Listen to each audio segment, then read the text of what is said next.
Vous êtes de plus en plus nombreux à nous suivre et à participer à l'évolution de la chaîne Afrique N24, et sincèrement nous tenions à vous en remercier.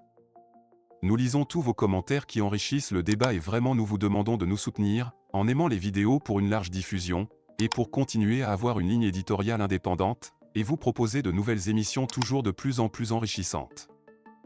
Ne restons pas passifs, soyons actifs. Merci et à bientôt. Togo. Kara, débauche et excès en pleine période d'Evala.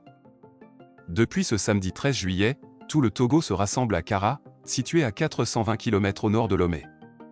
Autorités politiques, chefs traditionnels, directeurs de sociétés et cadres du parti au pouvoir convergent dans cette ville pour assister au Lutevala, un rite initiatique du peuple kabyé marquant le passage à l'âge adulte. Cependant, ce rassemblement traditionnel devient aussi le théâtre de vices inimaginables. Pour saisir l'ampleur de ces débordements, il faut avoir vécu à Kara durant la période des Evala. Autrefois réservées aux Kabyais, les festivités attirent désormais des gens de toute région, et même de l'étranger.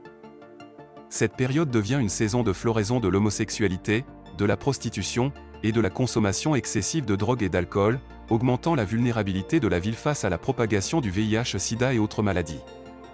Kara, connue pour sa pauvreté endémique, voit sa population vivre dans une misère palpable. Hommes, femmes et enfants peinent à trouver un repas par jour, respirant littéralement la misère. Pendant ce temps, Fort Gnassingbé et son entourage, les directeurs de société et les dignitaires du régime s'installent dans des hôtels luxueux. Pour une population sans grand espoir, la période des Evala devient une opportunité. La jeunesse et même les femmes mariées profitent de l'afflux des notables pour tenter de récolter des avantages. C'est le moment où ces femmes peuvent dormir dans des chambres climatisées, manger de la bonne nourriture, et gagner de l'argent en échange de faveurs. Parfois, l'argent importe peu.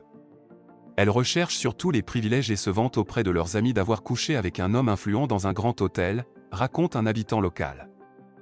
Avec la montée de l'homosexualité, les jeunes garçons devancent souvent les jeunes filles en termes de gains. D'après nos informations, l'homosexualité s'avère plus rentable que la prostitution féminine durant les Evala à Kara. Qu'il s'agisse de filles ou de garçons, cette période représente une chance de faire fortune, notamment pour les étudiants privés d'allocation durant les vacances.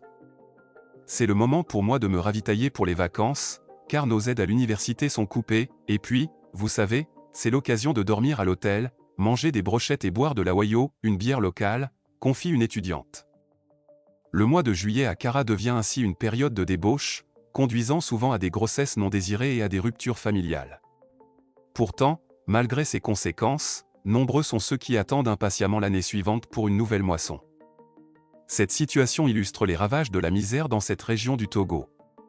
Une misère qui semble indifférente aux dirigeants, satisfaits de maintenir le statu quo.